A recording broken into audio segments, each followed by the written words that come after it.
Okay. Wait, hold on until she says, because she's doing the backup recording. Okay. All right, go ahead. This is a regular meeting and public hearing being held by the Architectural Review and Planning Board of the Town of Gulfstream, Florida, on Thursday, March 24th, 2022 at 8:30 a.m. in the William F. Koch Jr. Commission Chambers of the Town Hall, 100 C Road, Gulfstream, Florida.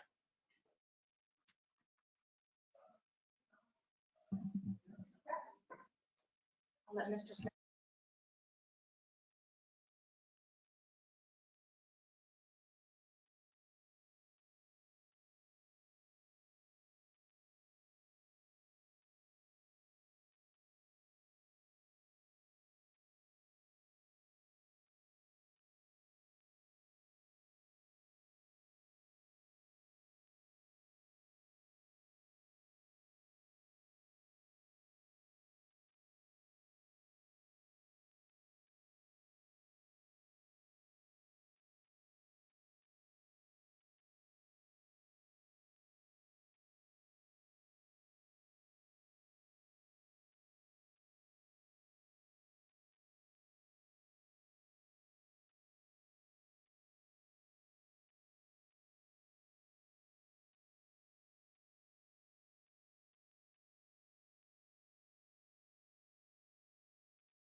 Hey, I met with that. No, we haven't got time. Have they done it?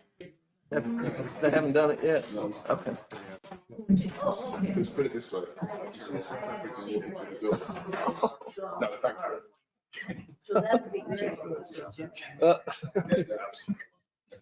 We ready, Rita? You ready? I already You put did it the on. preamble, okay. So it's up. It's All right. all- Let's call the meeting to order, please. Rita's already done the preamble of the meeting. Rita, would you do a roll call, please? Mr. Doherty. Here. Vice Chair Murphy. Here. Mrs. Smith. Here. Mr. Canfield. Here. Chairman Smith. Here. And let the record show that also our town manager, Mr. Dunham, and our town attorney, Mr. Nazaro, are also present as myself. Thank you, Rita. You've all had in advance a copy of the minutes of our last meeting. Does anyone have any comments, corrections, or suggestions? If not, can I have a motion to approve? Motion to approve. A second. Moved and seconded. Rita? Mr. Doherty. Yes. Vice Chair Murphy. Yes. Mrs. Smith. Yes. Mr. Canfield. Yes. Chairman Smith. Yes. Are there any additions, withdrawals, deferrals, or arrangements to the agenda items? Trey, we're okay? No. As is. Thank you. You have before you the meeting dates coming up. The next meeting is April 28th. Does anyone here know they will not be able to make that meeting? Okay, good. I won't be at the May 26th. Okay.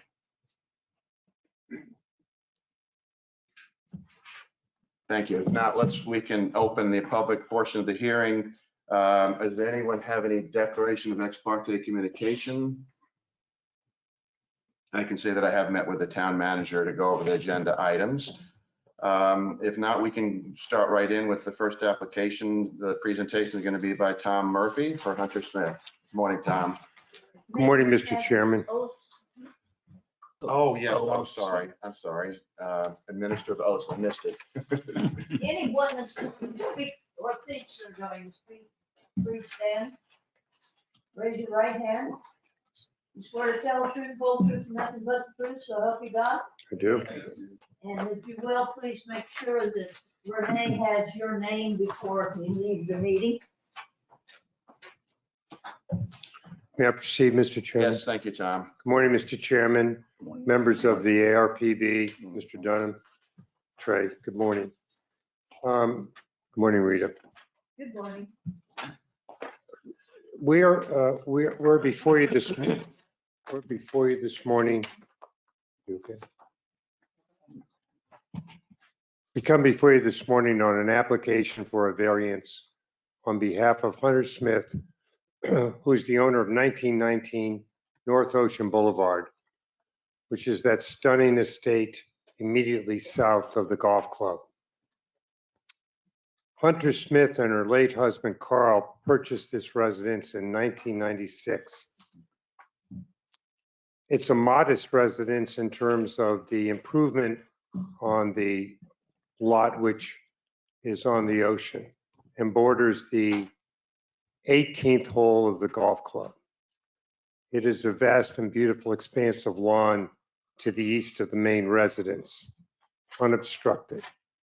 Mr.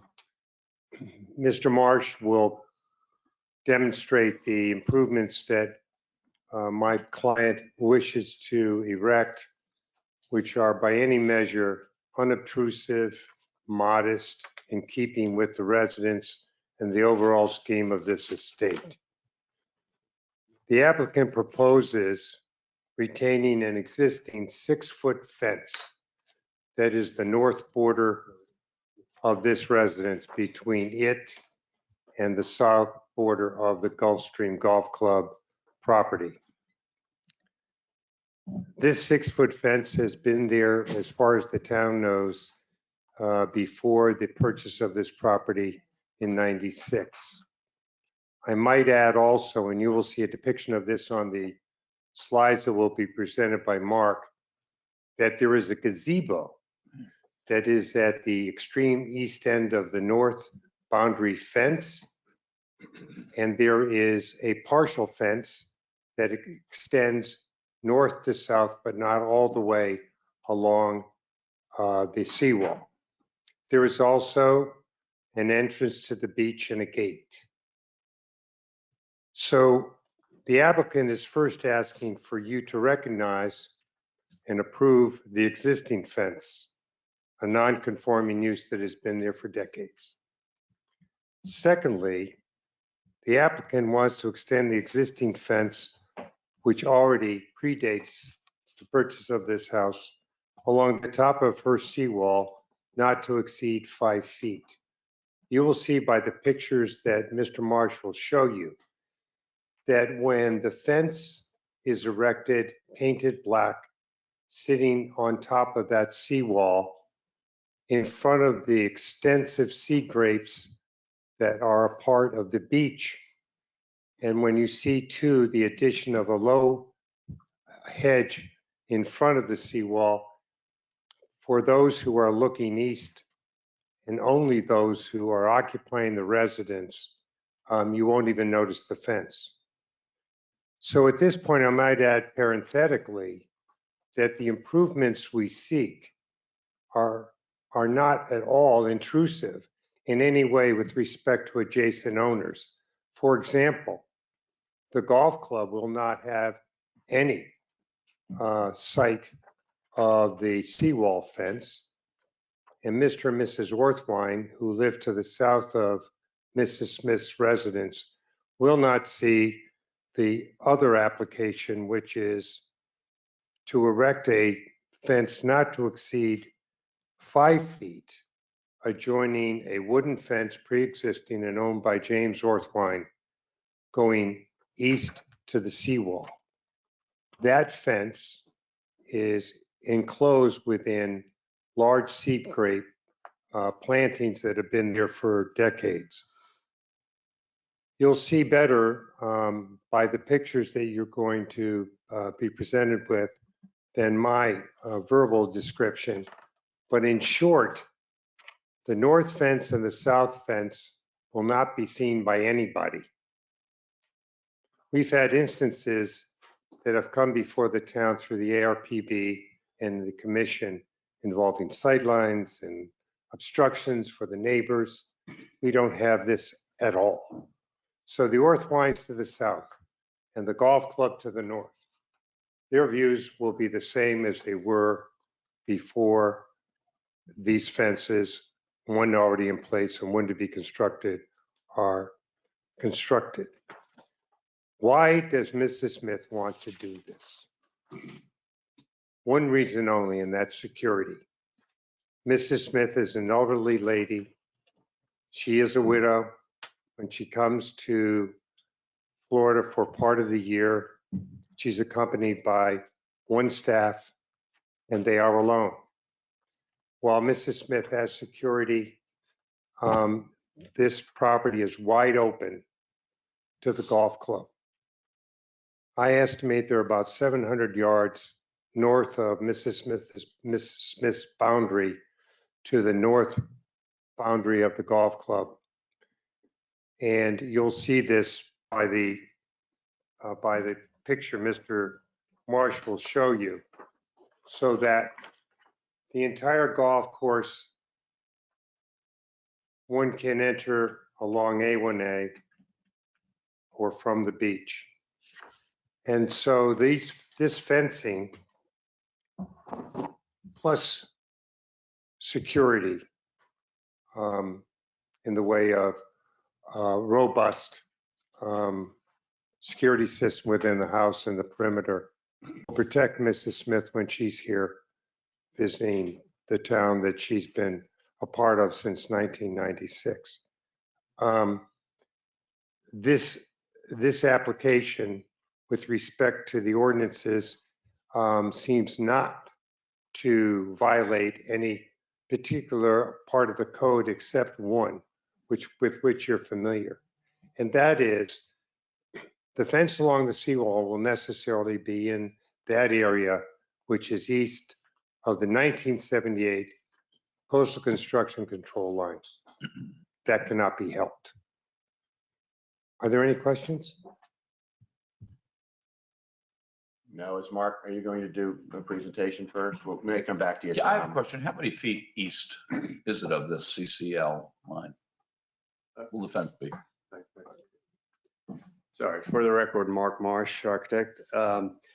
It's about 28 feet. Okay. So as Tom has put in words I don't even understand, what I'd like to do is just show you, if I can. As Tom mentioned, I was hoping that this could be blown up a little bit. No, it's okay. No, let's just go. Let me try. I think you have Yeah. a copy of that. No. Thought we could explode that. Yes, I will, Tom.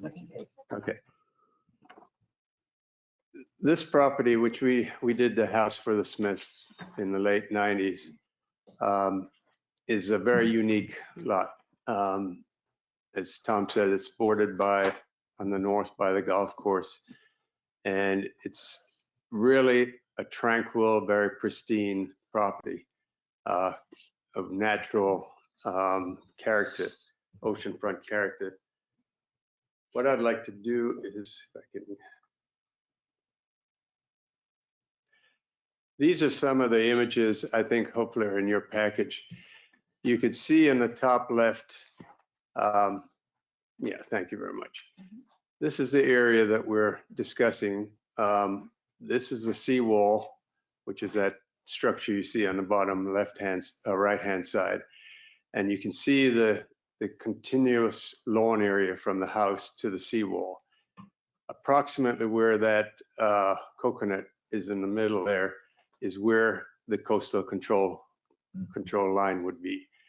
And it really just seems a crying shame to all of a sudden install this freestanding fence and dissect what is such a beautiful verge to the ocean.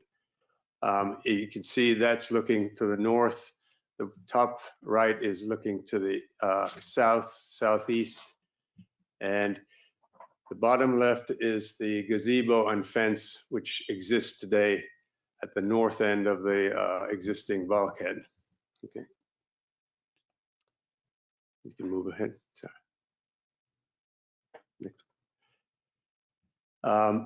These are images.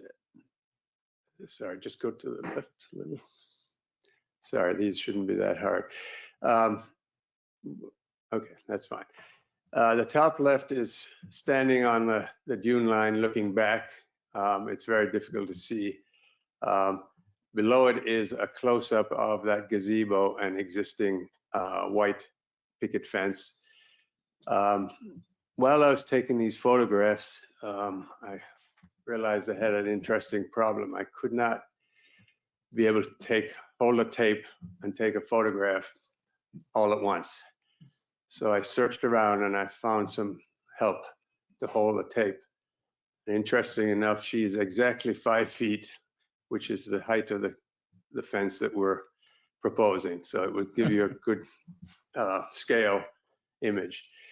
The bottom right is the southeast corner, which is, as Tom mentioned, is open to the orthwines. And we would like to close that up, obviously, to enclose the property totally. Go ahead. This is another look at it here. And that's the existing wood fence on the south property line between the orthwines and the Smiths. And as Tom mentioned, as you can see from the Smiths, all that is buried behind a very established escarpment of sea grape and will not be visible. No, just go to, so let me get to the technical aspects of it if I can. Thank you. This should be in your package, but can we point on this? Yes, a little bit of that pink top. It's just not gonna hit on the screen.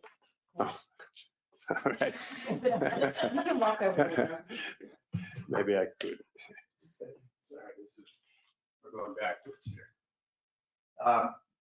This is a blow up of the local area that we're talking about. And the coastal control line is currently right Yeah. here. And what we're proposing, this is a gazebo, and this is the existing fence. And what we're proposing to do is establish a continuous 5-foot high fence. Interestingly, we can actually put up to 8-foot high on a rear setback. This height is going to be 6'6" because it's a 1.5 foot lower to the dune on the ocean side of the seat and bulkhead. So we're proposing 5 feet above or on top of the bulkhead. And then it will close and tie into that wood fence on the southeast corner between the Orthlines and the Smiths. This again shows you how it looks currently. This is how we're proposing it. As you can see, it's buffered and on the ocean side by the existing sea grape and the height of the sea grape. And then we'll be planting a low Green Island ficus foundation plant just to keep that very linear and unobtrusive to the existing beautiful lawn. So the request really is to allow us to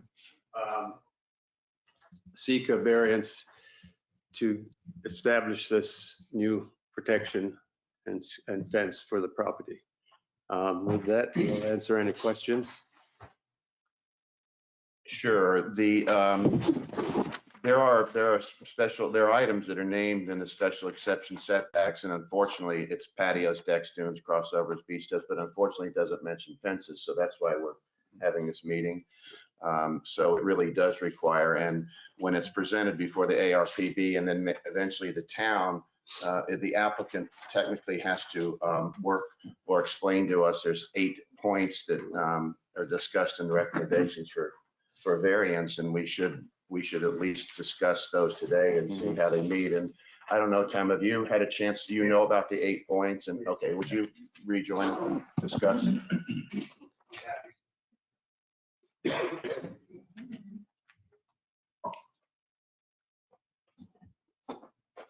So the 8 points start with what specific conditions exist which are peculiar to the land structure or building involved and which are not applicable to other land structures, buildings in the same zoning district.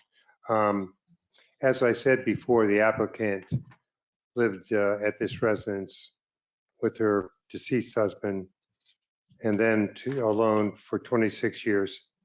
The property is unique, as all of us know who live in this town, in the sense that it is the only residence, with the exception of the residence to the north of the club, which is exposed in such a vast way to a security breach. We all know that the golf club is fastidious with respect to protecting its grounds and maintaining them. But we also know that the golf club does not have 24/7 security patrolling an immense area. And even if the golf club did have full-time 24/7 security, one security guard would not do it. Because what can easily happen, as we all know, is that a car drives by on the west side of the, we'll call it the 18th hole grounds, and drop somebody off, and they scoot in and they're in Mrs. Smith's property in a heartbeat. That's the problem. And so this is unique. What can she do? She can have guards herself, or she can have guard dogs, which would then have to be enclosed, or she can do something really light in terms of touching this property by fencing, as we've described. So did the special condition result from the actions of the applicant? No. In 1996, when Carl and Hunter bought this property, we had an existing fence on the north side. We had a gazebo. We had a partial fence that ran from north to south. So we have a non-conforming use already on the property, and the records of the town do not indicate when those non-conforming uses were erected, but not by the Smiths. The next question is, will the granting of this variance confer any special privilege on this applicant that is denied by the zoning code to other lands, buildings, or structures. I would add that as residents of Gulfstream, those of us who do not have the privilege of being on the beach have a privilege that is unavailable to Mrs. Smith, and that is we can enclose our property entirely. We can fence it, but she can't. And given the fact that this is for security only, and given the fact that we're not looking for any improvements to the property, adding square feet, for example, that will be seen by anyone, we think that this is a special circumstance. How would the literal interpretation of the provisions of the zoning ordinance deprive the applicant of rights commonly enjoyed by other properties in the same zoning district? As I said, except for the property immediately north of the club, 1919 is vulnerable to a security breach. So I think most every other property in town doesn't face the same danger. Is this variance request a minimum variance that makes possible the reasonable use of the land, building or structure? We think obviously yes. We're asking you to confirm what is already in place on the north side. We're asking you to allow a 5-foot fence on top of the seawall, which has existed, of course, since the 50s, and to tie into Mr. Orthwine's wooden fence on the south side. Is this the minimum variance that makes it possible for our applicant to enjoy the security I think she's entitled to? Yes. This is the minimum variance. We're not trying to put up a huge security fence with guard towers or something that is not in conformity with the beauty and serenity of this town.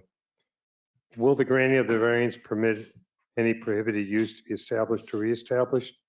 Yes. We cannot come to this ARPB and say, oh golly gosh, everything's fine, we're not doing anything wrong, because we are within the area which is east of the CCCL.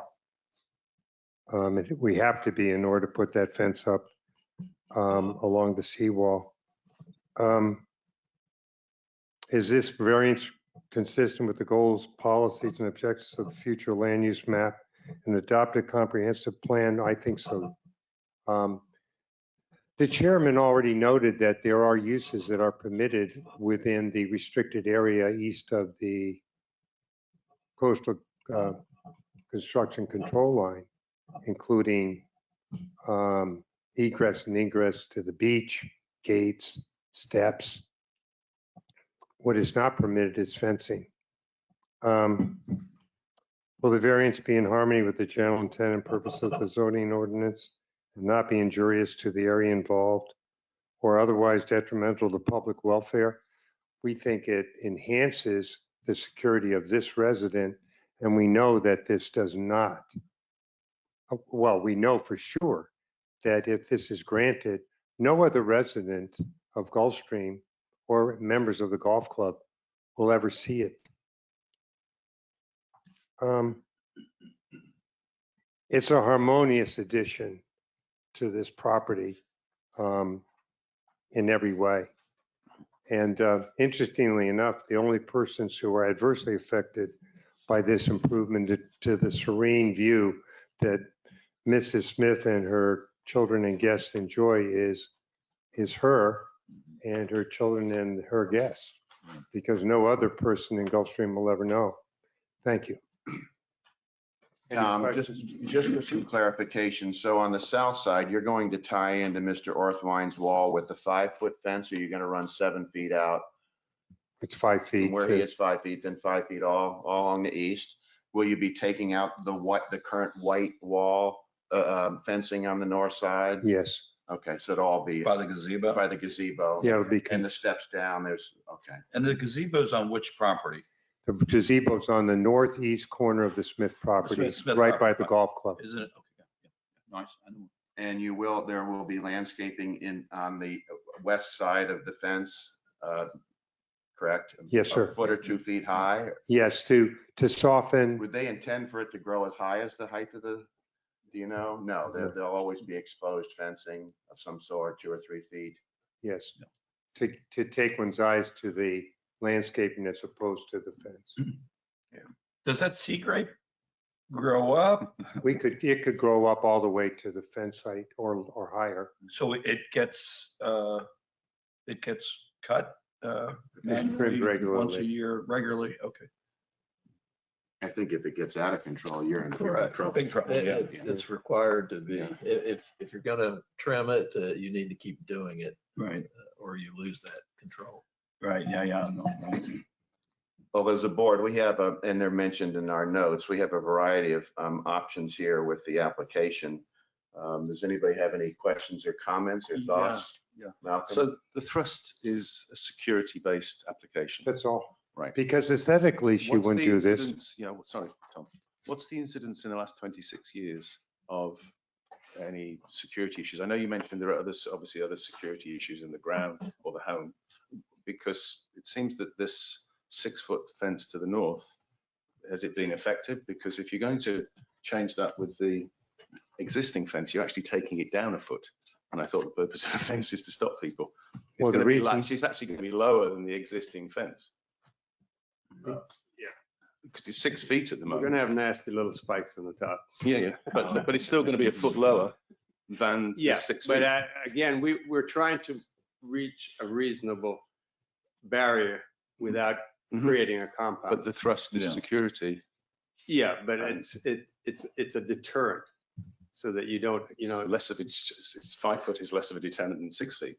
well, 6 feet, people can still hop over 6 feet, but Yeah. it's just, again, a deterrent Yeah. on the perimeter And, and a sense of more security for her.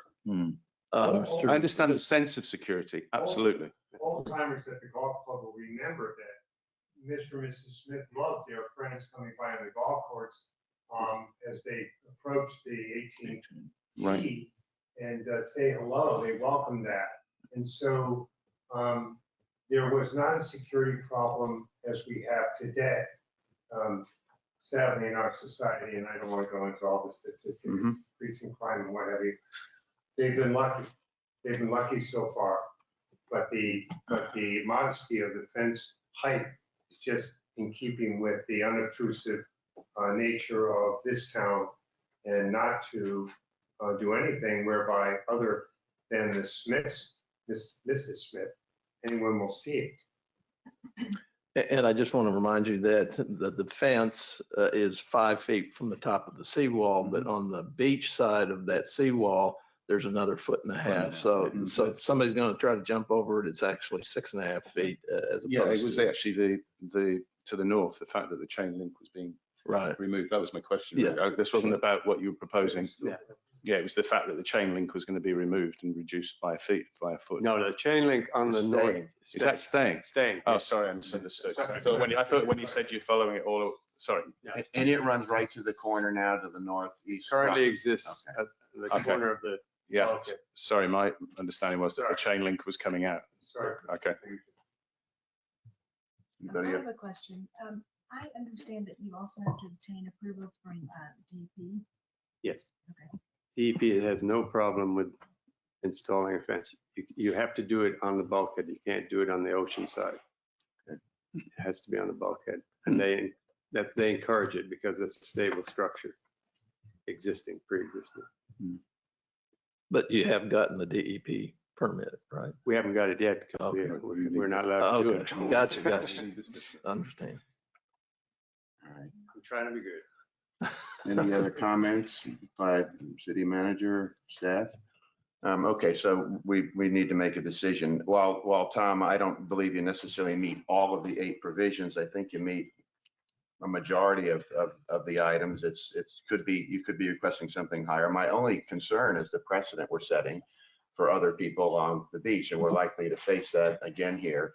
Mr. Orthwine had no objection. It was Jim notified of this? Notified. Okay. And Mark talked to him. Are we prepared to make a motion or? It's, as usual, it's number 2. It's the special conditions and circumstances of the applicant. That's, we always have an issue.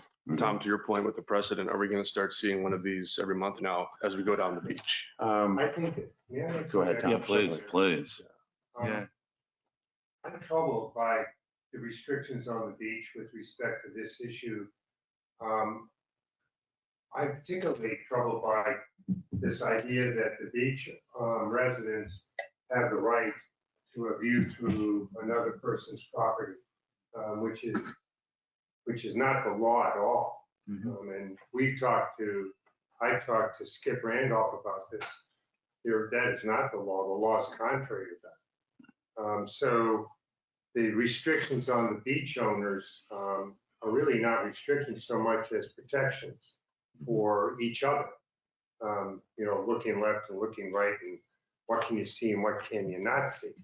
But I think that I've never understood in the comprehensive plan or in the existing code this limitation on unobtrusive fencing like this.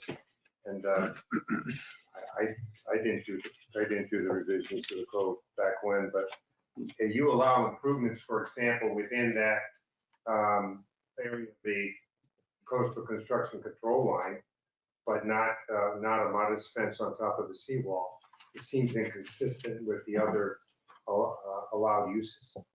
We don't know, Tom. It could have been an oversight that fences weren't mentioned, and we don't know that. Yeah, Um, I don't know that either. Right. Yeah.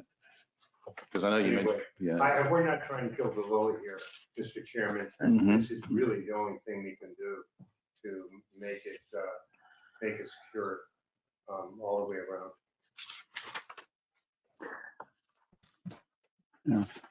Is it, the security issues are related to the advanced age of Mrs. Smith? Or do you think a couple in their 30s and 40s would have the same desire? Yeah, I know you probably can't. It's a difficult question to answer. It's just that she's been made aware through some of the club members, and the fact that the county park is not that far north. The exposure that Tom mentioned on the frontage, the 18th hole, there's actually issues coming up from Delray, unfortunately. So it's really trying to be ahead of the curve here. have there been any uptick in reports from the police in terms of incidences of intrusions into properties? Not to my, Just from a historical metric, you're talking about all up and down, Yeah. not to my knowledge.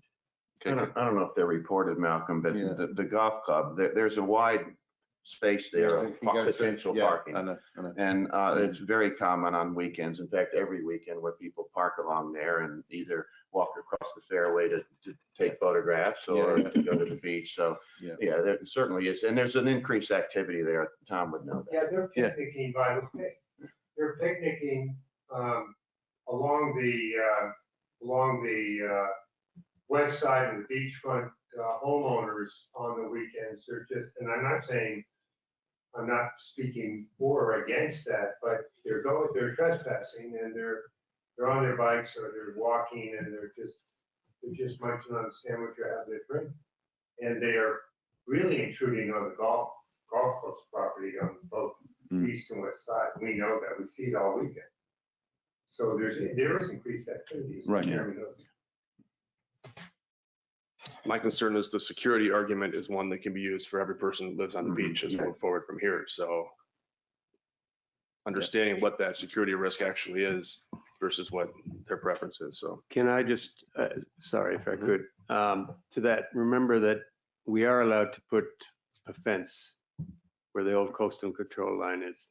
It's a uniqueness of this property that we are asking for that request. Yeah, I mean, Mark, you could put it literally a foot to the west of the control line on the lawn. Yeah.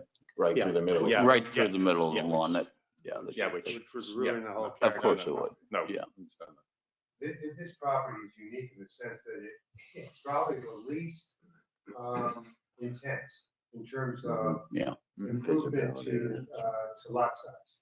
One of the things that is on the minds of the leaders of this town is to stop the movement for bigger is better. And this 1919 is just uniquely beautiful in that regard. And if I could just, and then we'll shut up, I promise. Historically, the lawn went all the way to the bulkhead from the Evans previous owners. So historically, that's the point of reference.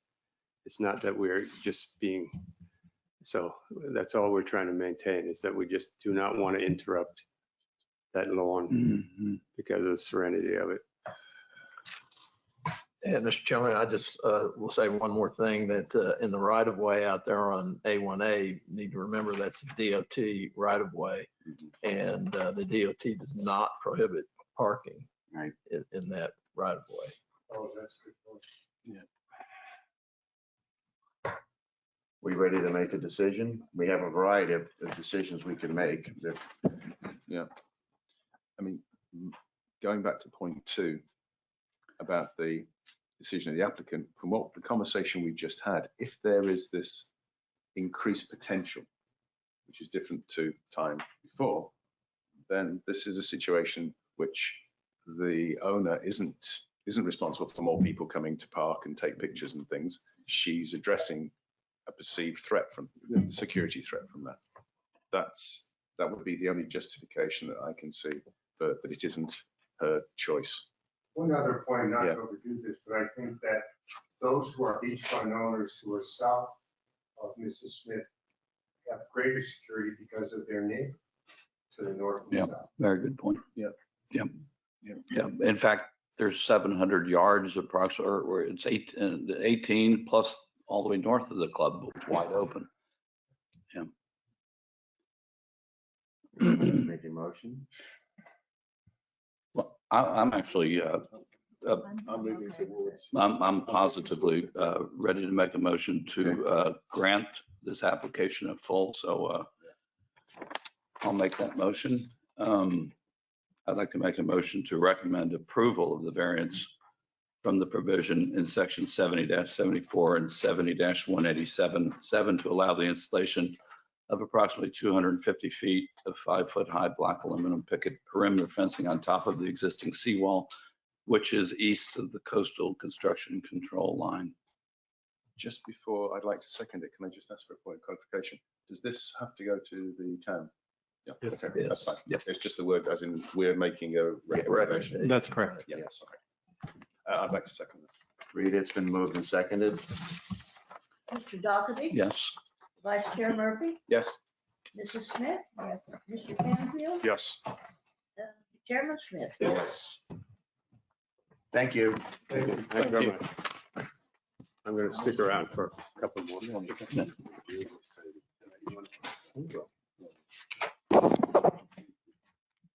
It's increasing. Mark, you want to catch your breath? Are you okay? Hit me while I can from here. Okay. You're up with the second item on the agenda. Yes, I am. For the record, Mark Marsh, architect, representing Mr. and Mrs. William Holding, or Holding, sorry, I keep getting this. This is 3032 Gulfstream Road. I think everybody that's driven along Gulfstream Road, which is a very quiet street in town, will have noticed this little cottage. It's a one-story, very modest little cottage. The unique thing about it, it does not have any provision for a garage. So the Holdings approached us to see if we could accommodate at least a one-car garage. And we've worked with the town and town staff. Initially, we thought we would need a special exception. However, we were the victim of a very poor survey, and we found that we had additional 6 feet, which we didn't think we had. And so we have a fully conforming. Wow. On the north property line? No, on the east. Oh, on the east side. Yeah. original survey showed it 6 feet shorter than it actually was physically. So That's a nice. that's the first time I've had a bust of that magnitude Yeah. in 42 years. So Yeah. Anyway, it worked in our favor. So again, we can't point, can we, on this? We gotta get. You can use your finger. So north is straight up, Gulfstream Road is here, the existing cottage is here. The hatched area is a proposed garage addition, which projects about 13 feet forward from the existing face of the building. We will be putting in a new driveway, obviously. There is kind of a lay-by, as I call it, a pull-out that exists currently. So that's basically the only thing that we're asking for is to approve the addition of the garage. We are going to do some treatment to the front door and do some internal modification. I'll talk about the landscaping shortly, but this is a very minor.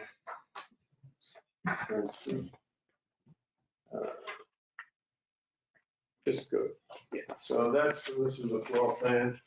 You can see I've actually been able to get a 1.5 car garage, so you'd be able to have a golf cart. And there will be some rearranging, obviously, of the internal layout. Renee, stick with me. The roof plan is set that we are going to do a new roof. Currently, it's an asphalt shingle roof. We intend to do a sample of a slate roof, which again is much more in keeping. So the whole roof will be re-roofed, including the addition, obviously. Next. Oh, thank you. This is what the existing front looks like now.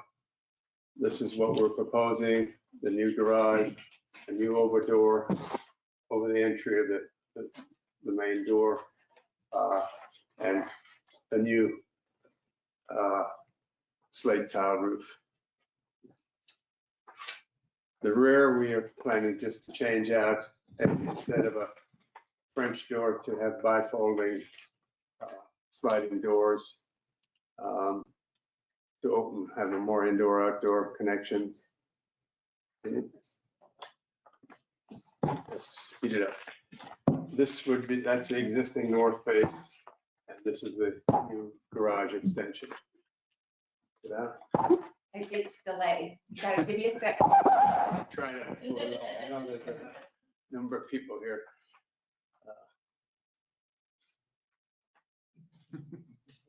Lost the train of You want thought. me to go back to refresh your memory?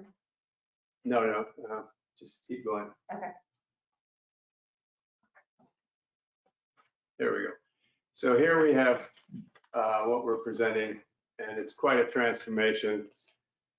It's keeping the full cottage quality of the structure, and I think it's going to be a big improvement, and obviously removes one of the non-conforming uses in terms of residence without a garage.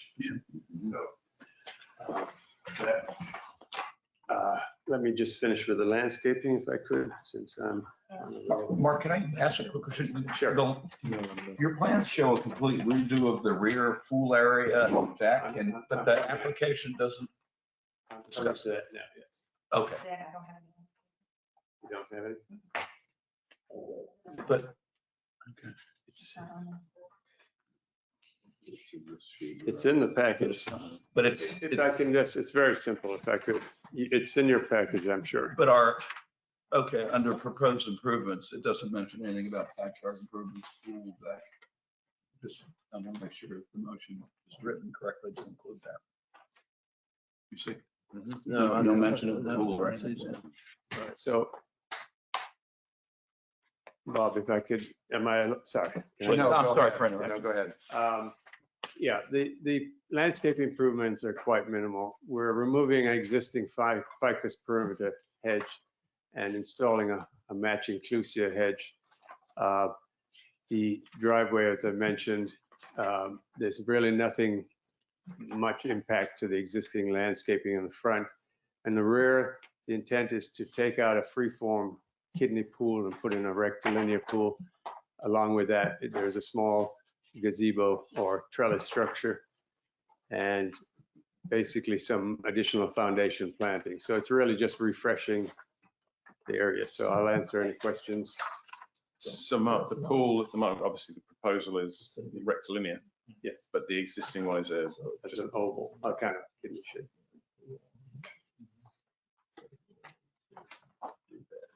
Did you have a sample of the slate? Oh, sorry. Yeah,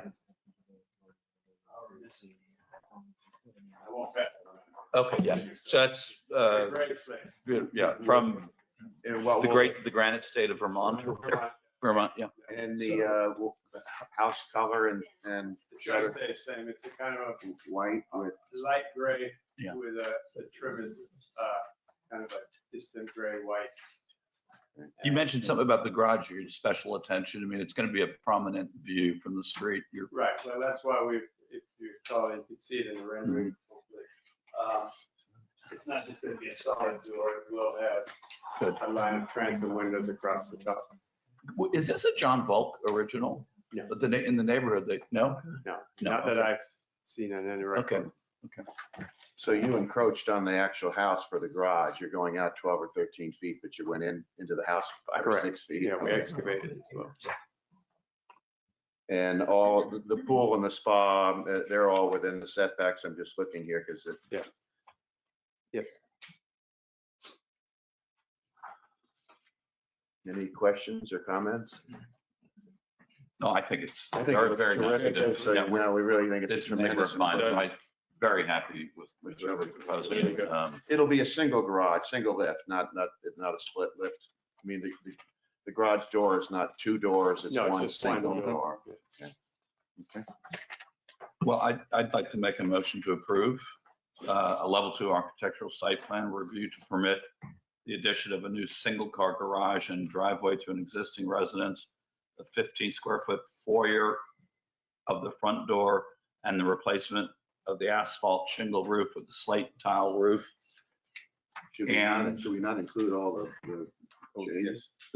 On the application that was not included in the scope of this project, so we can review that as a level 1 at the staff level and deal with it that way. Without us Fine. moving on. Okay.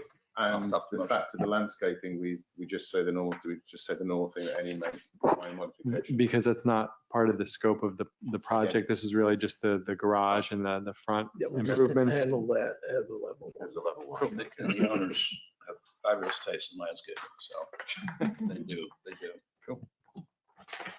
Okay, so we've got a motion, I'll second it. moved and seconded, Rita. Mr. Doherty. Yes. Vice Chair Murphy. Yes. Mrs. Smith. Yes. Mr. Canfield. Yes. Chairman Smith. Yes, thank you.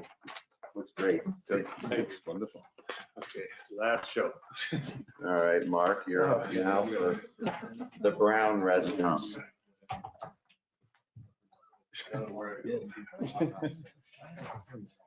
For the record, Mark Marsh, representing Martin and Kathy Brown, 14 Driftwood Landing.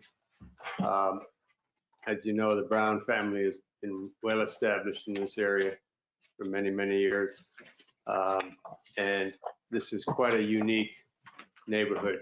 I almost want to call it rural because it's so, the lots are large and it's so overgrown with natural landscaping, and it's very kind of unique in its character. The lot is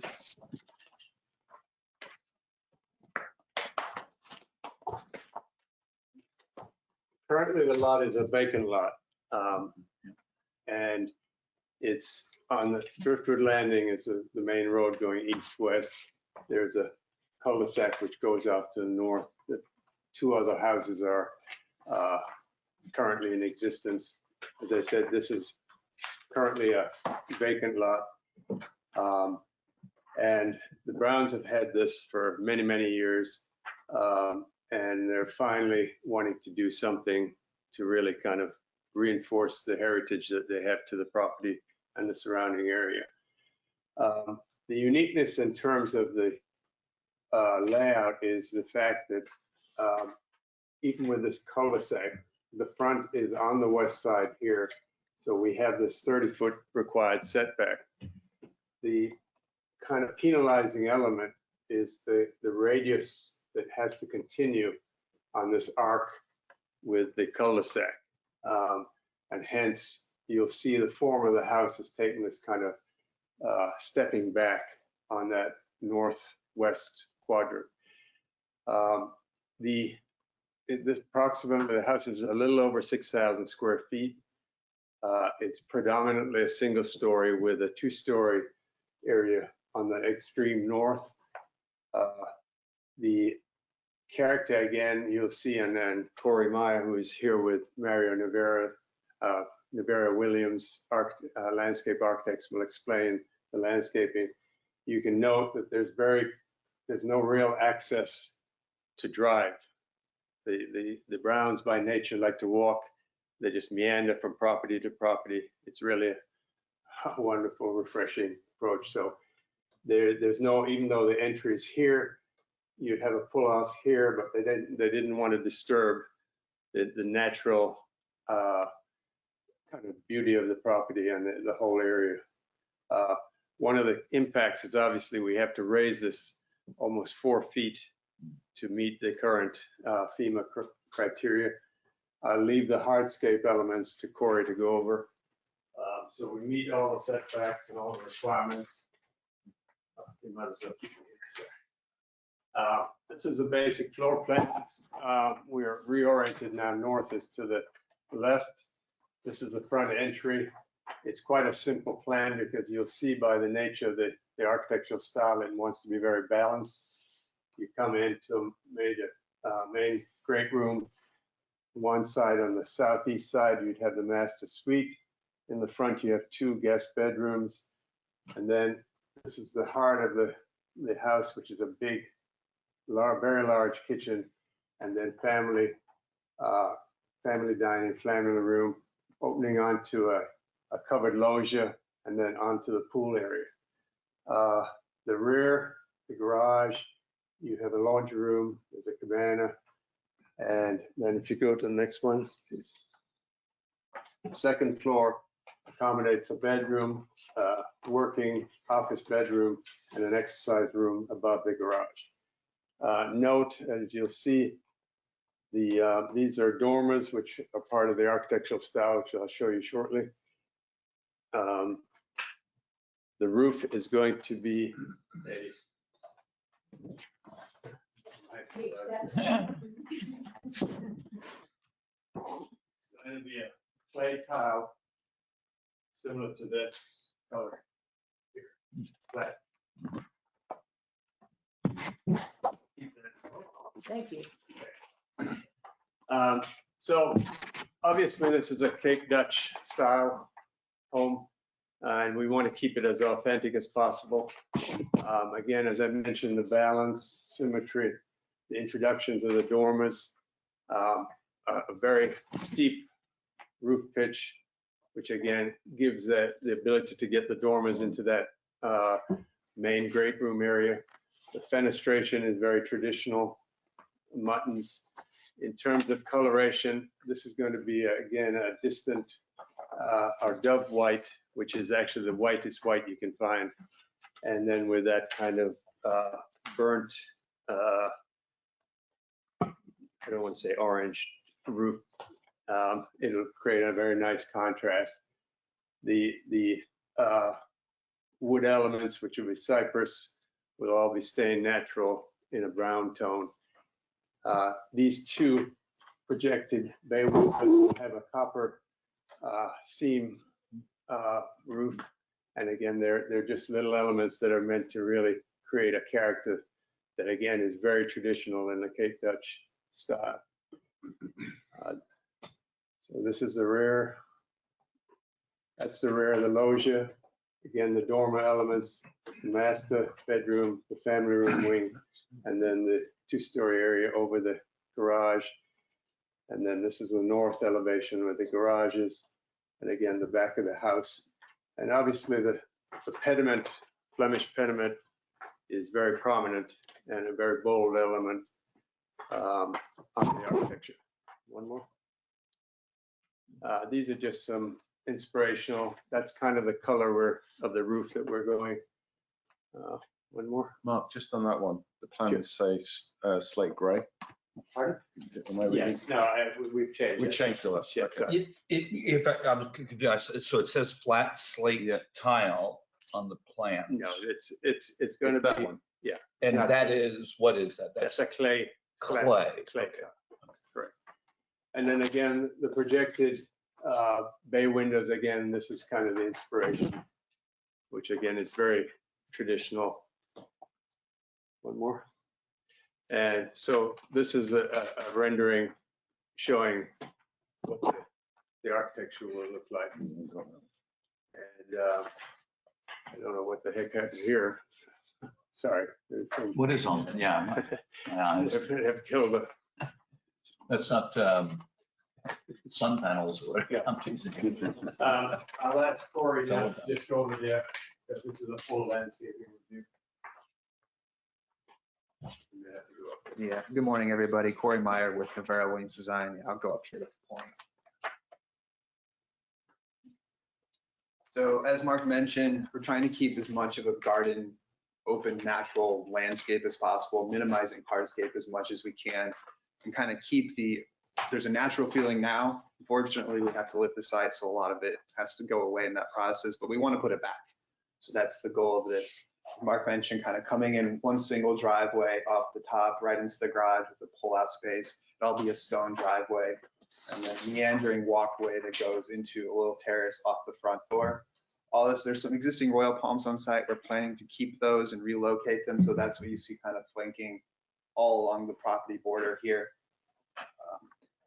Sea grape archway then here over the driveway. And then we have a mix of like Adenidia palms, Thrynax palms, royal palms, Alexanders, all intermixed in all these little planting islands. So you're not getting a straight on view, you're getting sort of a filtered view of the house as you walk in.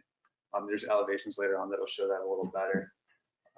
On the south side here, it's really just an open garden space. There's a huge mix of plantings, firebush, copperleaf, crinum lilies, begonias, elephant ears, green Congo, red Congo. It's really like a tropical, lush garden mix, but it's not rigid and formal. It's an intermixing of all the plantings. And then around back, proposed pool and spa. We're trying to find a really nice specimen tree that's centered off the great room, off the loggia, and then over the pool to provide a little bit of shade as well.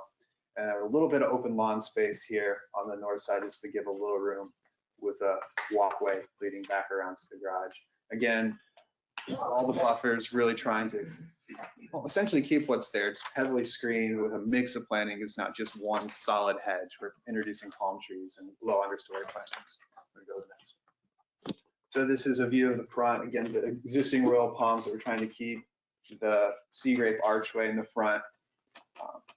Because of the grade change, we're having to lift up. We're proposing to use like rubble coral, essentially boulders, so that it's not just a solid sidewall to help transition the grade up, and then planting a variety of plants in front of it and introduce some color, some texture in there. This is the same view, just with the front layer of plantings removed, so you can see up closer to the house. That is the backside. So again, like the big specimen tree really kind of provides some sort of statement piece in the backyard. And then you can The east elevation to the east? That is the east, yes. Okay, and there's a wall there now, or there's going to be a wall? There'll be a wall. But then all the mixed vegetation then too, so we don't just have the solid hedge. Oh, we just wiped out something.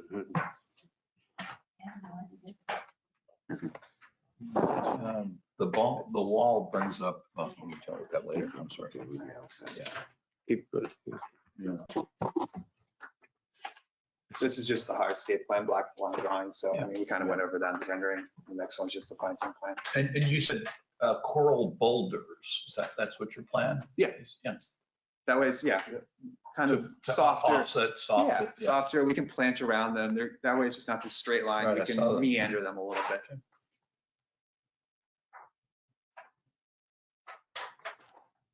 Let's just use this one. So while we're on there, on the landscaping, we do have an email from a neighbor talking about wanting fairly dense or non-visible signs of the house from the south side. So can you go back and explain to us what you're doing on the south and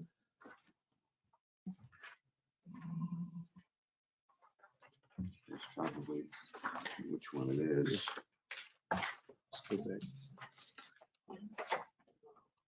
EL4, That's which EL4. unfortunately is not coming through, it looks like. We have it. That's probably it, but we have it in our pack.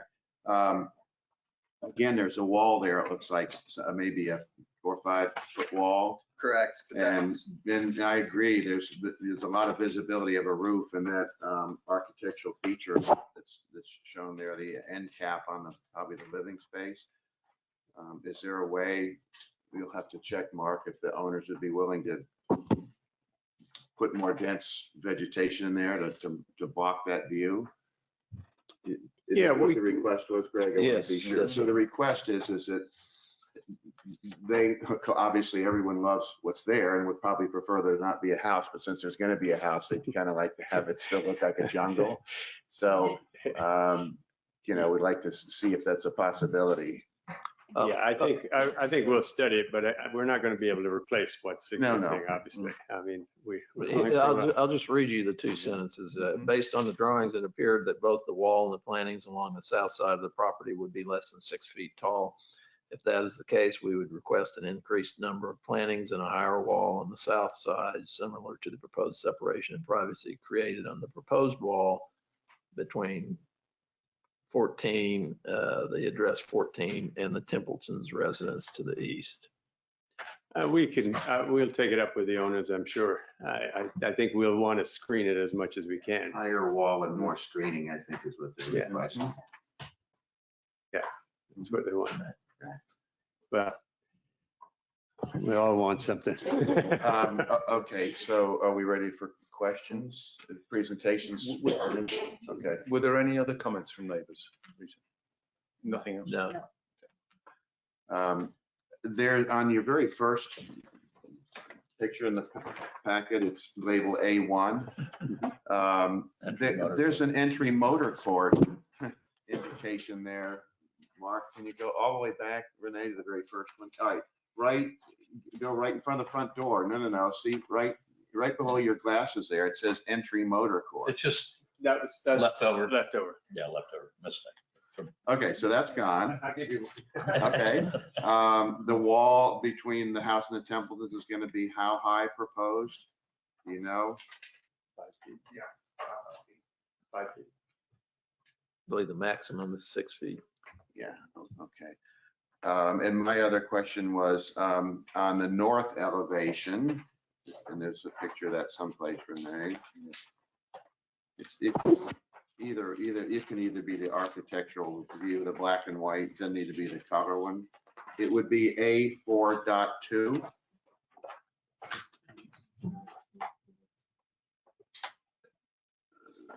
Yeah, these are the elevations. Keep going to the elevations.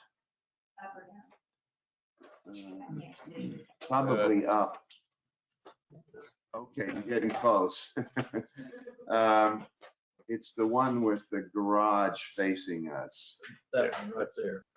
Oh, okay. Yeah, I just chopped off a little bit on the bottom.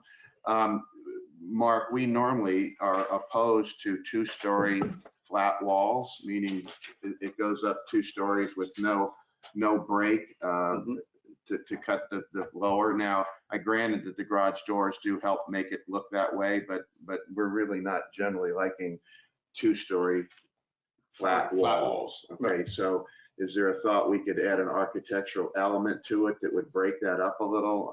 Sure. It doesn't even have to be a step back or, No, just you know what I mean, right through there. And I know no one's going to see it, but we've had some others in the town that was an uproar over. No, that's fair. Okay. Something to break it, just break it up a little bit. Those were my questions. Rob, you got any questions? Georgette? Malcolm? No. Bob? No. Okay, so it sounds like the real issues that are maybe landscaping and walls on the south side. Okay, I'm done. and yeah, that's the email that you're referring to. Oh, yeah, I can have that. Yeah. I'm sure we can introduce a couple palm trees to help break that up. Okay, that's not an issue. And everything grows like crazy in Florida. Are we ready to make a motion? Yes, I'd like to make a motion to recommend approval of a level 3 architectural site plan to permit construction of a single story and partial 2 stories, 6,074 square feet, Cape Dutch single family dwelling with garage and swimming pool with any, the caveat is any minor modifications to the approved landscaping should be submitted to the town manager for review and approval, and any major modifications should be brought back to the ARPB for review and approval prior to the commencement of the landscaping. And the second point is we've asked the applicant to address the points raised in the email from George and Kristen Parry, which focus on the issues of potentially a higher wall and more screening. And I want some sort of architectural feature on the face of the garage. Sure. Okay. Is that acceptable, do you think? Yes. Okay, is there a second? I'll second. Moved and seconded, Rita? Mr. Doherty. Yes. Vice Mayor Murphy. Thank you. Chairman. Thank you. He looks the part. Your Honor, I might as well leave now. That's it. Quit while you're ahead. Yes. Mrs. Smith, Mr. Canfield. Yes. Chairman Smith. Yes, thank you very much. Thank you very Mark. much. Start of the day.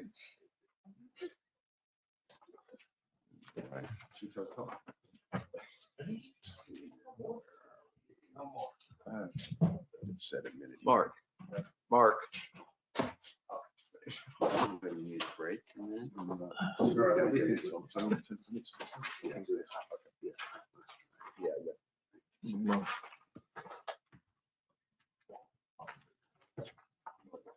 Morning.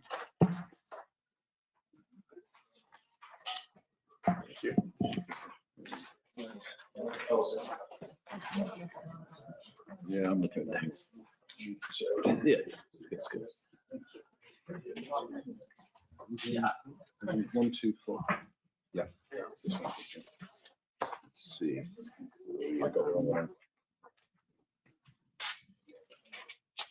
Yep, this is the wall and fencing. Yeah.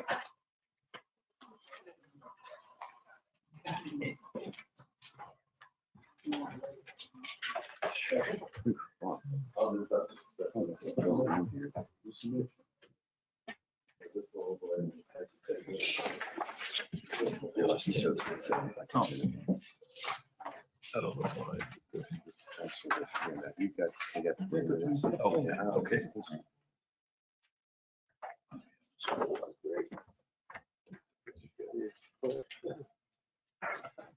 Are you Scott? Will you introduce yourself so we know? Good morning. My name is Scott Heinen. I'm a landscape architect with Gregory Lombardi Design, and I'm here on behalf of the owners, Ann and Paul Marcus. And Ann Marcus is here with me today. Morning. Yes, I just want to do a quick introduction. I'm Ann Marcus. My husband Paul and I are the proud owners of 1224 North Ocean Boulevard, which we purchased about a year ago. And we've just wanted to say how much we enjoy being here in Gulfstream. The two issues that we have that are sort of driving what we're doing are noise and safety. In terms of safety, we have an adult son who suffered a stroke before he was born and also has intellectual disabilities. So one of that is driving a lot of our changes, particularly to the driveway. Cars come off of A1, they realize that they're in the wrong place and they use our driveway as a turnaround. We recently had someone who didn't even make the driveway. He ripped through the flower beds and all that. So, and then there is the noise, the motorcycle, A1A. So I'm gonna leave all the details up to Scott, but I just wanted to start with our family issues and also say how pleased we are to be here. Thank you.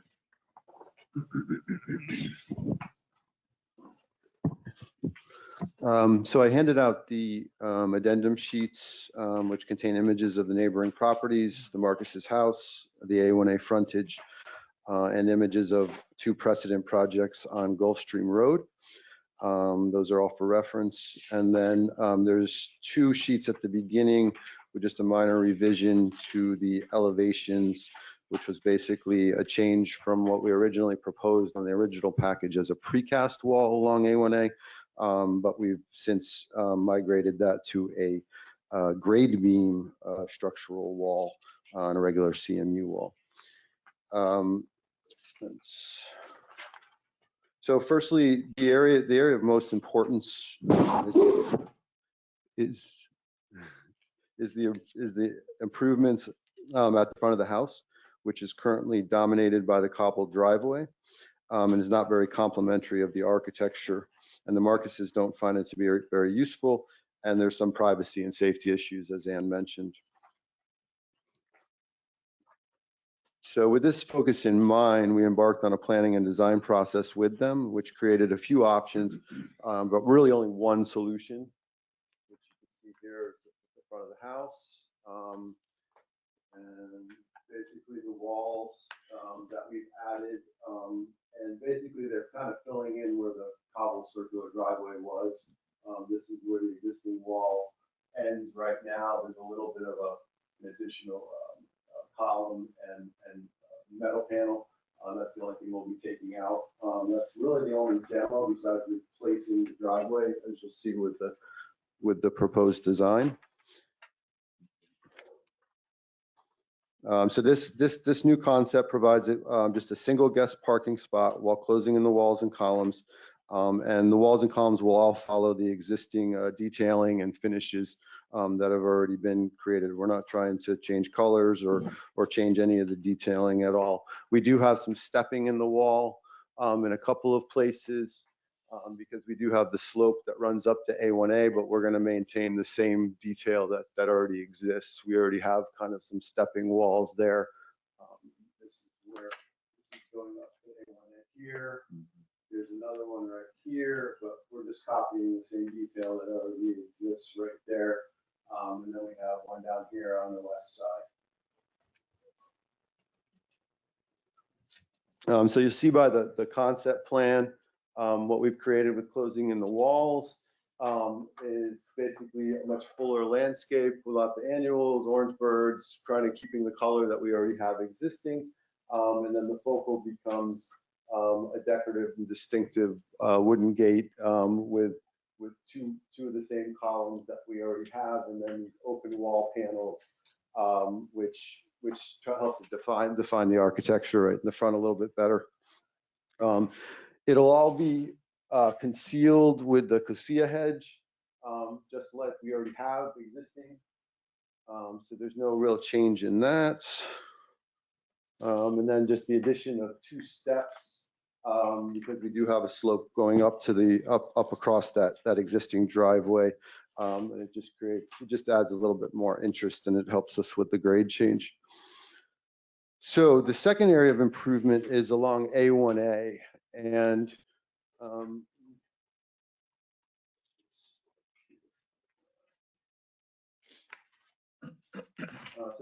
this is the east side. This is the east side of our property on the right. A1A is here.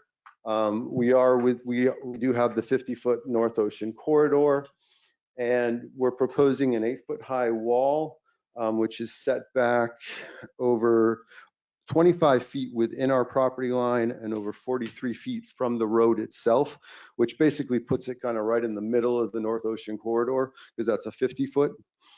And the location was determined more on the study of the existing trees that were out there. And this became the least resistant location from the existing trees along A1A, as well as the existing trees that are more on the side of the Marcus's yard. And our intention is to protect all of the existing mature trees. We have over 30 of them out there, including the main large sea grapes, which are basically right on our property line or just outside of our property line within the A1A right of way. And as I mentioned before, we're proposing to use a grade beam to lessen the impact and not affect any of the tree roots, rather than having to cut a 3 foot by 3 foot wide footer across this whole range, which would affect some of the tree roots ultimately. You call it a grade beam? Yeah, it's a grade beam. So it only goes below the surface just a little bit, and it becomes the heavy element of the wall. The columns also will have regular structural footers, but those are only 20 foot on center.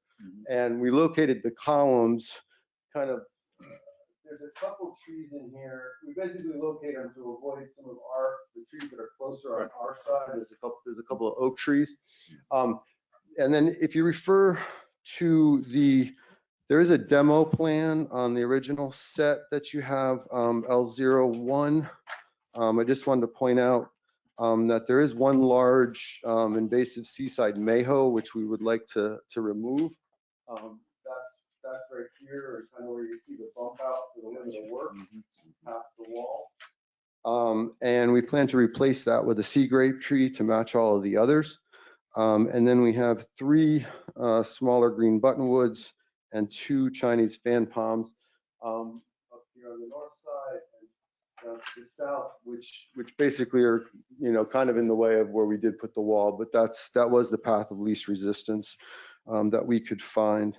And like I said, we're planning to preserve over 30 large mature trees, and those will all be protected and preserved. We have no intention of affecting or impacting that area at all.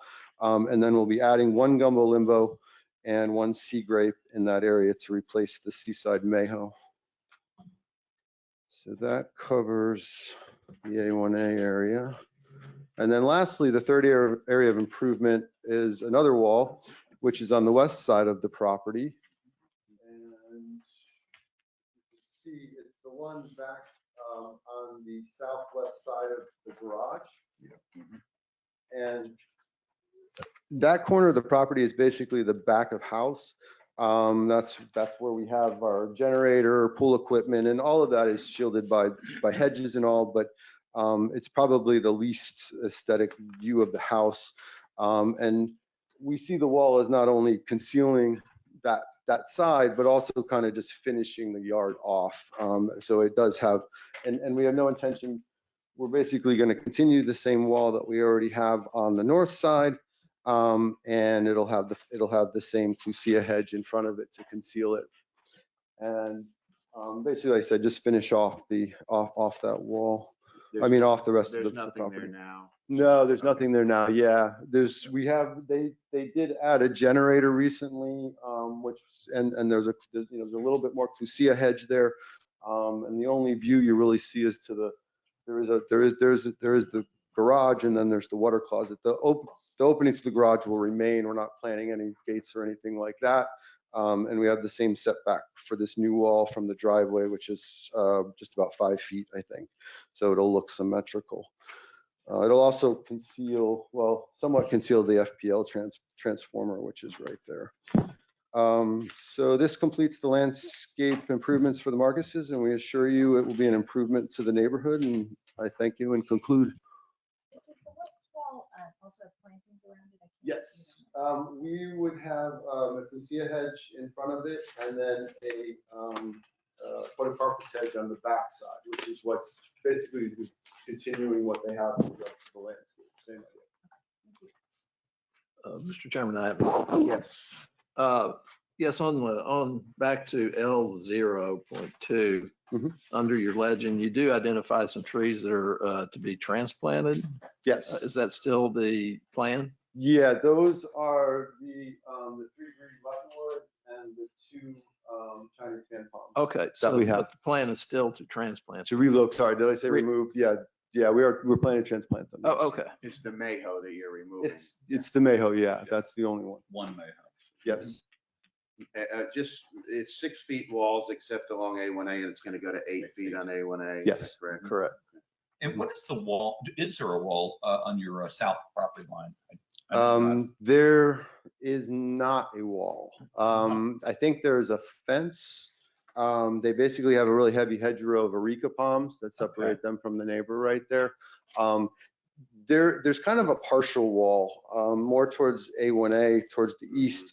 There is a piece of a wall, and then it just changes to fence, right? And across there.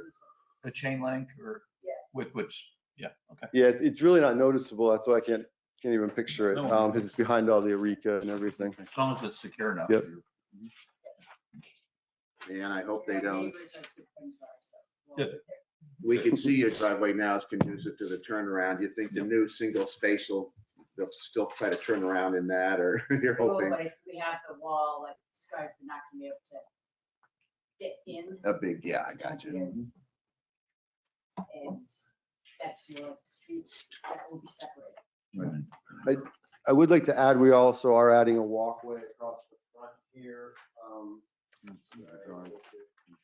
That connects the front of the house, obviously connection to the front door. Has there been any feedback from neighbours? No.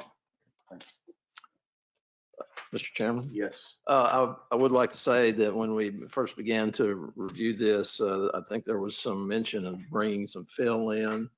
And the staff was concerned about, when this development was approved, there was much attention given to the drainage of the entire development there, including this house that has very prominent swales in it. It had French drains in it. It actually had some catch basins in it. So I believe the applicant did engage Enviro Designs that came in and looked at this and wrote to the town that he did not believe that this would have any impact on the drainage that exists there now. In fact, I mean, it does have now more permeable area on the site than it did before. Took that Yes. driveway. Yeah. Correct. Yeah, with the driveway. Yeah, thank you for adding that. Yeah, and originally we had proposed a retaining wall to give them a little bit bigger yard on the A1A side, but that's been since removed from the original meeting that I had with Rita and Mr. Dunham. And there is no filling, we're trying not to change the grades at all. We're just going to maintain what we already have, work with what we already have. And like he said, we are actually reducing the amount of pavement, mainly because of the large driveway that we're taking out here in place for this. There is some increase with the walkway, but that's still a net reduction in paving. Any other comments or questions? Can I ask for one point of clarification, Trey, please? In the application, we make no reference to the landscaping that's been presented. Is that again what could come to the town, or could we make a motion to recommend as discussed the plan with the usual, if there's any major changes, to come back to the town? Yes, you can make that a condition of approval that, yes. Okay, great. In I that think case- what the staff, when this was written, simply by approving the application in our what we meant was that included the landscape plan. Right, okay. In that case, I'll just itemize it, then it's a bit more specific. Gotcha. Okay, I'd like to make a motion to approve a demolition permit to remove certain existing walls and driveways to accommodate the new structures. It's been moved. Second. There, second. Moved and I'll seconded. second that. Rita? Mr. Dougherty? Yes. Vice Chair Murphy? Yes, Mrs. Smith? Yes. Mr. Canfield? Yes. Chairman Smith? Yes. I'd like to make a further motion to approve a North Ocean Boulevard overlay permit to construct a 7'6" wall with 8-foot columns along State Road A1A. I'll second. Moved and seconded. Rita? Mr. Dougherty? Yes. Vice Chair Murphy? Yes, Mrs. Smith? Yes. Mr. Canfield? Yes. Chairman Smith? Yes. and a further motion to approve a level 2 architectural site plan review to permit the construction of a 7'6" wall and 8-foot columns along State Road A1A and 5'6" walls with 6-foot columns on the north and west side of the property, and to reconstruct the driveway on the north side. I'll second. Moved and seconded. Rita? Mr. Dougherty? Yes. Vice Chair Murphy? Yes. Mrs. Smith? Yes. Mr. Canfield? Yes. Chairman Smith? Yes. Do you want to add? Yeah. And finally, I'd like to make a motion to approve the landscaping plan and proposal presented with the condition that any minor modifications to the approved landscaping should be submitted to the town manager for review and approval, and any major modifications should be brought back to the ARPB for review and approval prior to the commencement of landscaping. I'll second the motion. Moved and seconded, Rita? Mr. Doherty? Yes. Vice Chair Murphy? Yes. Mrs. Smith? Yes. Mr. Canfield? Yes. Chairman Smith? Yes, thank you very much. Thank you. Thank you. Thank you. Nice improvement. Good day. Yeah. Perfect timing. Yeah. Good. For the record, do we have to say that? They'll make a note. Renee will make a note that Mr. Murphy's leaving the meeting. Nice man. Nice man, Murphy. Yeah, right. The sky's the limit now. All right. Thanks, everyone. I will tell Julie. Okay. So she won't be going to take. Please do that. It's a great presentation.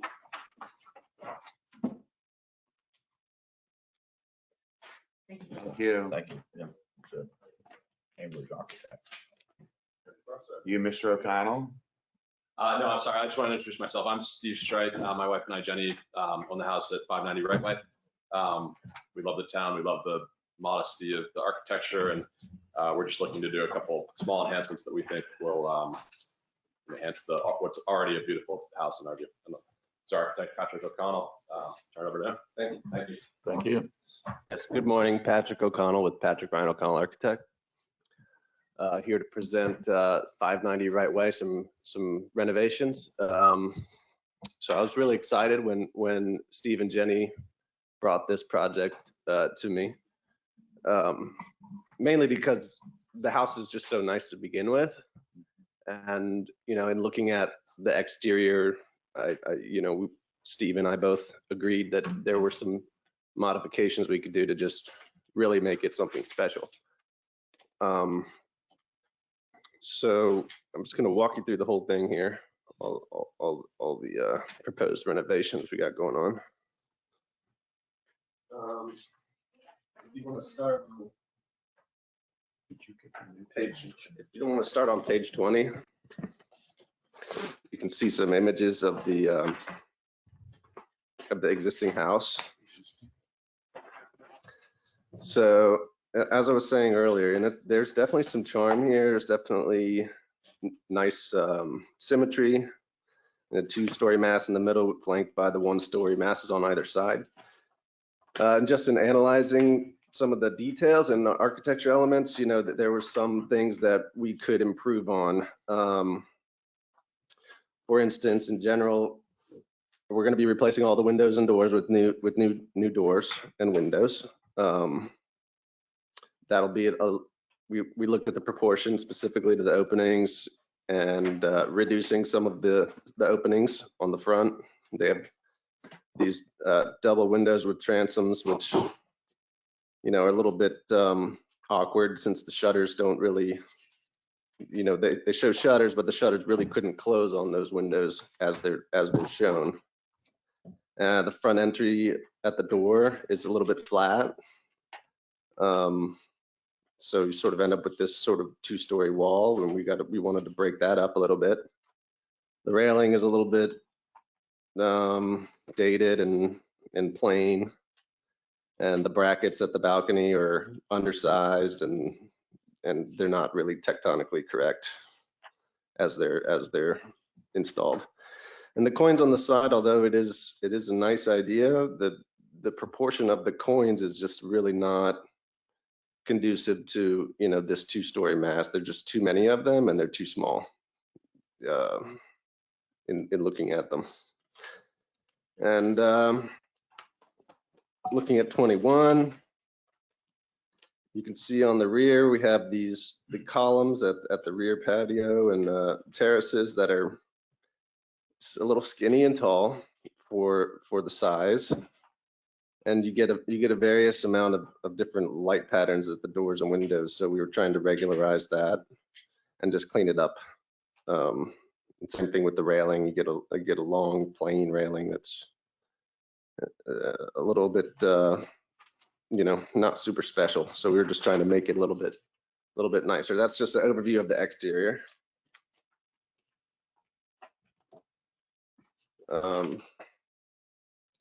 And we also did have some landscaping improvements to show you. So if we can go back to number 4, page 4, I'll just walk you through the existing site plan. The existing site plan has a circular drive at the front. The garages face the side of the property, which is nice. And the existing pool is going to be renovated a little bit. The existing driveway is a little bit tired looking. It needs an update, so we're gonna propose a new material there. On page 5, you'll see a proposed site plan where we have a new driveway materials, a little bit of a new layout at the front. But you see the new pool and spa layout, and really the only additions that are happening is at the front entry. There's about 20 square feet of addition at the front, and that was to bring that entry piece out from that flat face, that flat 2-story face at the front, to sort of break it up and help the front elevation a little bit. So you can go to page 6, and that'll be the before and after of the front. So we tried to, here's the double windows with the transoms and the shutters that don't really fit. So we cleaned that up. We put a double hung window in there, which is a little bit more traditional. At the balcony above, you could see the old brackets there that are a little bit underwhelming. So we moved the brackets out to the edges, which is a little bit more architecturally accurate, and put some intermediate brackets there. There's an existing, I think the existing house has aluminum gutters and downspouts, so we're proposing copper gutters and downspouts, which will be a nice improvement. The shutters, we sized the shutters appropriately, and then we added a Bahama shutter above the transom window to help break up the scale of these first floor windows. They were just really tall. So the Bahama shutter helps with the sun, and it also helps with breaking up the scale. The front entry element, as you can see, was just flat and wasn't providing much protection. So that's why we brought that out. We added the 20 square feet towards the street. So that's the roughly 5 feet by 4 feet or whatever. Exactly. Okay. Yeah, very minimal. And it's just to get a little bit more cover there. If it's raining, there's really no cover now. Put a little bit of glass at that front door to let some more light in. We have a new railing design that's a little bit more decorative and interesting. And same with the windows here, the double windows, we changed those to single double hungs. It's just cleaner, nicer proportion, and really brings down the scale of the house, because the house feels tall and it's really not that tall. So by adding the Bahama shutters and reducing those windows to single windows, I think that just helps with the overall proportion and scale of the house, bringing it down.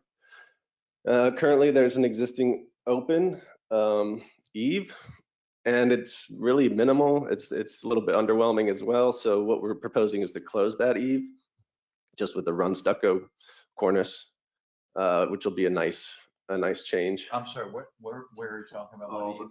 At the eave here. At the very top. Okay. Yep. You're taking that out. I see. Yeah, we'll basically frame back and stucco the underside of that just to clean it up. Clean it up. Yeah, and it'll look more, that it just doesn't look right because the overhang's not big enough. It's not a very tropical look when you have that short overhang. So the run stucco cornice will make that feel more accurate. The existing chimney caps are very plain. They're just kind of, that's what we added, copper caps, but we went over the limit, so we had to change that. And we're just showing some run stucco molding at the top of the chimneys to sort of end that more gracefully. We're doing a new roof, so a new white roof. I think the existing roof is either a really light gray or white concrete tile, so we're just replacing it with a new one. Same color. Yeah, white. Steve has the sample there. It's just a white concrete flat tile.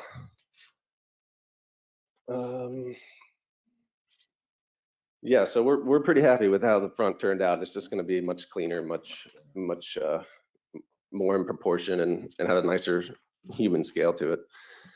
We can go to page 7. Pardon me, the shutters on the front are decorative as opposed to, they're not functioning shutters, they're going to be decorative shutters. They'll be operable. They'll be operable. Yeah. Even with your hurricane windows. Right. Yeah, we prefer them to be operable just so, you know, it's traditional, more architecturally correct. Okay, so yeah, the back is definitely, I mean, you can just see the amount of window divided lights in these windows. Really, really tall. Right. And the railing is just like an endless railing of, and those columns at the rear balconies are just so tall and skinny. It's just not, you know, it was good. It was a good idea, but it just wasn't executed maybe as well as intended. So what we're going to do is we're going to come in on the back on the bottom here. We're going to fill in these columns with new piers. We're going to lower the beam height at the back of this balcony, which will bring the scale down. We're going to break up this endless rail with some piers that line up with the columns and the new rail design that matches the front. We took the shutters off the back just because it really doesn't work well with the doors. I mean, those are just not realistic. And then we're doing the same thing at this loggia in the back here with the columns. We're filling in the columns with concrete piers and stucco piers. And removing the coins, because the coins being that small make everything look taller because they're just undersized coins. So we just took those off. We brought the head of these windows down as well. So those doors at the back are a little bit shorter. And at this bay here, you can see how we added the transom window above, like at the front. It just brings the scale of that door down. That pretty much is all that we're doing on the back there, which is a lot, but not really, just making it prettier. Number 8. So this is the side elevation, same thing. I mean, these windows are so tall, they're very awkward. And this door now goes into their master closet, so they don't want that door anymore. So we put 2 double hungs there, just that are much cleaner, much more in proportion, and bring the scale down again. And these are into the garage. These windows are into the garage, so we just did new double hungs that match the other windows at the front, so that's a little bit more harmonious. Sheet 9. You can see we're putting new garage doors. There's a lot of space above the existing garage doors, so we put some light fixtures there and a little cornice detail to bring the scale of that down. And then you can see again at the loggia how we're filling in the loggia, just feels a little bit more solid.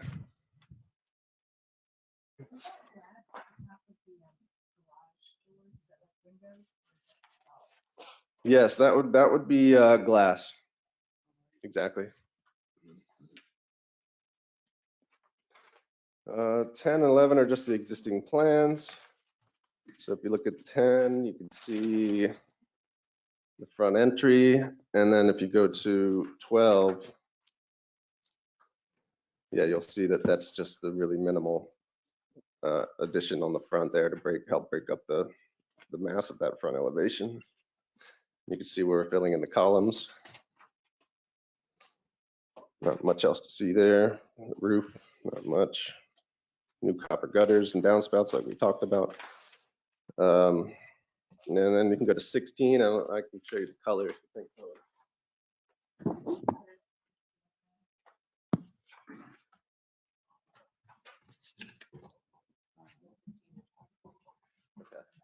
You all have 16 in your packet. Yes. This is the shutter color. It's the Oxford Gray by Benjamin Moore. And then the house color is Chantilly Lace by Benjamin Moore. Those are the proposed new colors. Which will give a nice nautical feel. You know, the house is on the water, so it will add a nice nautical feel to the whole property. And the front door will be, you know, like a pickled cypress or something similar to that. Copper gutters and downspouts will be a nice contrast at the E lines.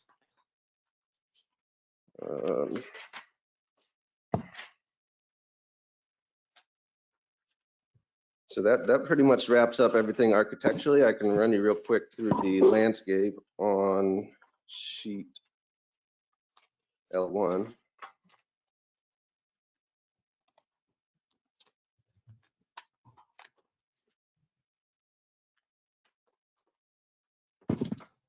So we have a new motor court proposed for improved circulation, and that'll be out of a cast stone material with lawn joints in between, so it'll add some extra green there. It won't just be a sea of pavement.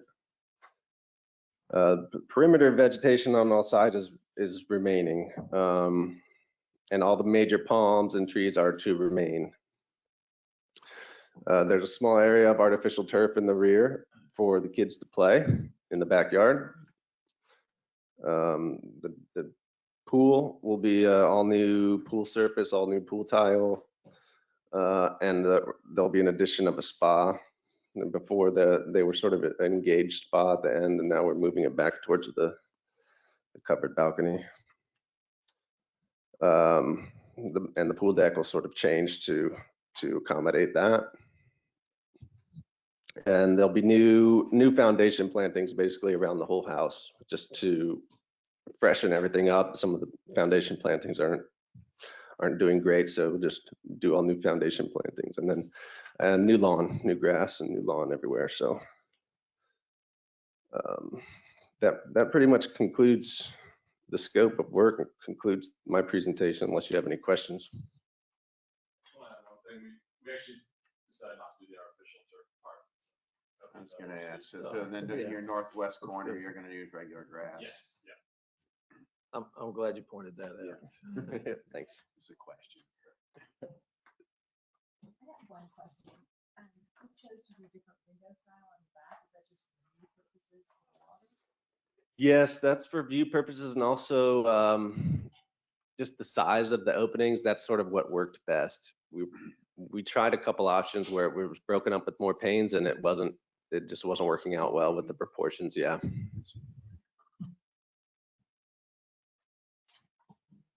Rob or Bob? Greg or Trey? Any comments? Oh, yeah, I'll make a comment. On the front door, you may be curious on the top of that, and I confirmed it with the architect that that's not etched glass. Those are muttons, correct? Yes, exactly right. Okay. So, I mean, because the town doesn't allow the etched glass. But Yeah, so it's glass with muttons. But with muttons. Right, there'd be muttons with that sort of diagonal The front pattern. door, the top part of the door, which is glass. Sort of matches the shutters. Yeah, exactly. Shutter match. Well, generally, I think the improvements are fantastic. I think it's make a remarkable difference. Really, I think very, very nice. There, is this where there is a special exception for the 20 extra square feet, which isn't automatically approved.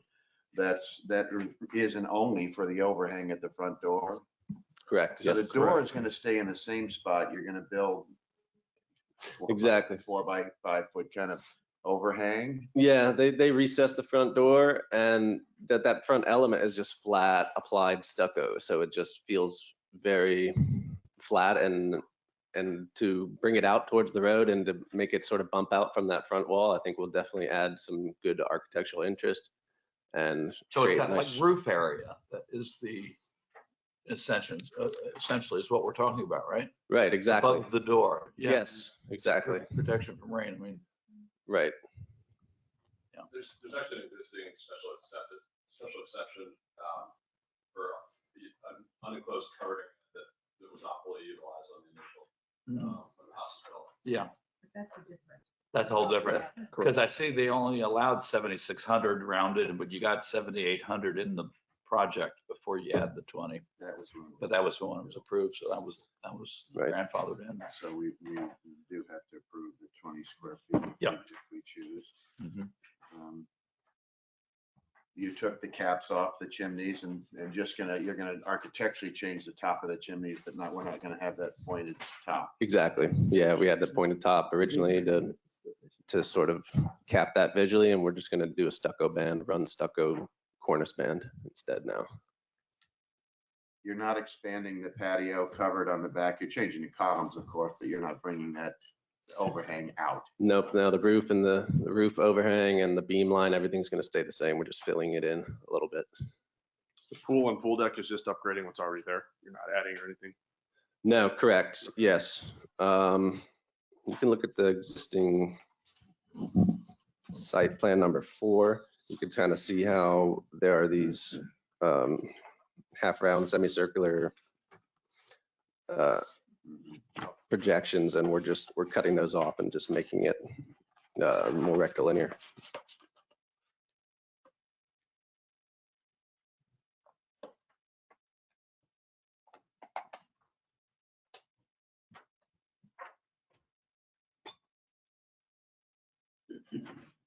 Okay.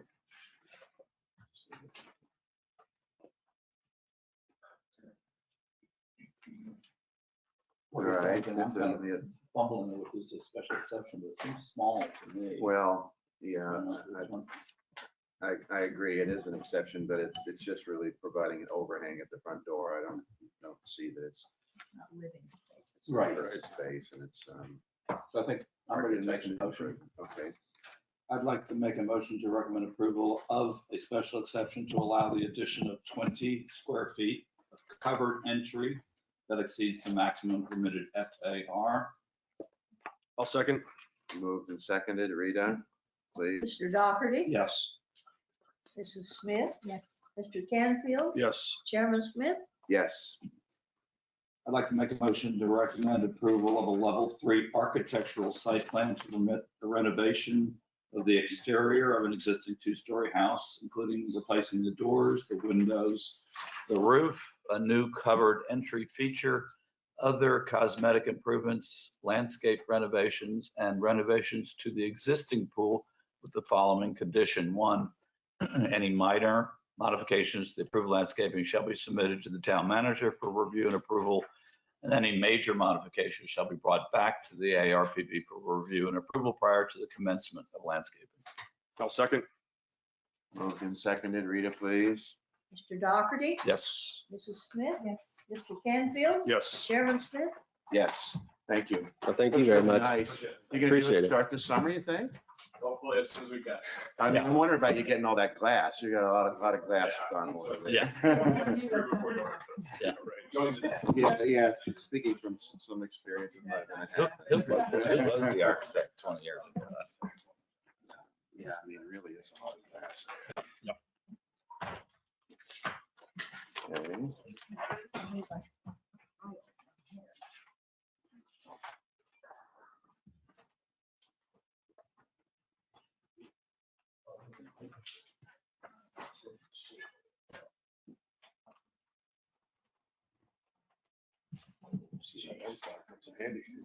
No, we got 2 more. One more. One One more of the deferral. Almost. See you guys. Thank you.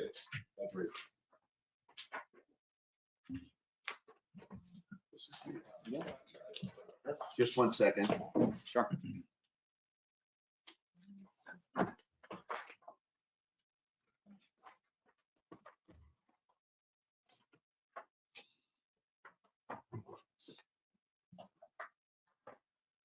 Okay, are you Dan Carter?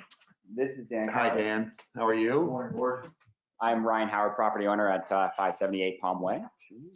Along with my wife, Bridget Nolan, and our now 5-year-old son, Jack. We have lived in 578 Palm Way since 2016, so we're 6 years in the property. Over the last 6 years, made several improvements to the property, including full landscaping, new pool, exterior paint, shutters, new roof, and replacing some rusted fences along both sides of the property. Today, here to discuss the replacement of 2 vinyl awnings in the backyard that are off our 2 main living areas with open air pergola structures. Main reason being the vinyl blocks all of the light, and it's very dark inside our two main living areas. And it's always kind of damp under those because you can't get any air or light in there. So the pergola structures, we're hopeful will fix that. And the shade is important, as my wife's a dermatologist, so gotta keep her happy on that front. Over to you, Dan, for the details. Good morning, board. Dan Carter, landscape architect. I've got a brochure from the pergola company that I'd like to show you. It is it's a powder coated aluminum structure that the vents actually are operable. There's lighting, there can be lighting within it. The drainage is held within the vertical supports. So it's a very efficient system which requires very little maintenance. They're designed for South Florida building code for all the hurricane issues.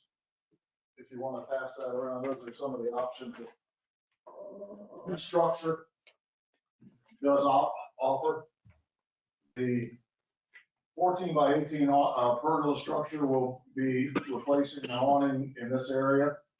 And then there's a awning across the backside here, which will be replaced with this pergola type structure also.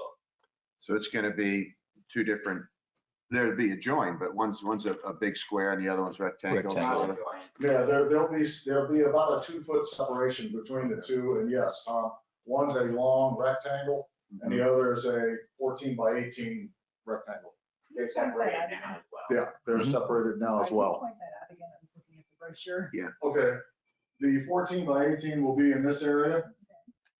The long rectangle will be across the back of the house here.